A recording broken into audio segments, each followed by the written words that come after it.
တော့စောင့်ကြည့်သူပေါင်းများစွာနဲ့နာမည်ကြီးနေတဲ့မြန်မာ virtual trial လေးရဲ့အသားချက်လေးတွေကိုပြောပြပေးချင်ပါတယ်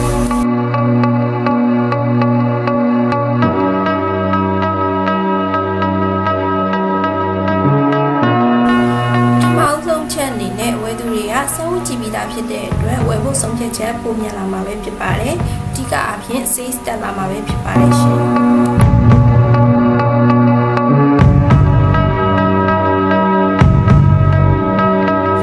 ။ဒီအချက်အနေနဲ့တေချာစောင့်ကြည့်တော့မှဝယ်တာဖြစ်လို့ကိုယ်နဲ့လိုက်မလိုက်တေချာသိပြီးတာဖြစ်လို့ပြန်ပြီးတော့မှပို့လိုက်တဲ့အရေးအတွက်တွေရောက်တော့မှာပဲဖြစ်ပါတယ်ရှင်။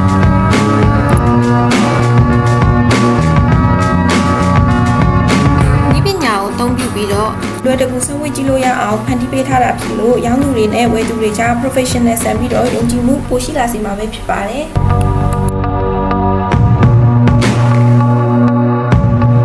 စိတ်ပါဝင်စားရဆိုရင်တော့မြန်မာ virtual trial page လေးမှာလာရောက်မေးမြန်းလို့ရပါတယ်ကျေးဇူးများတင်ပါတယ်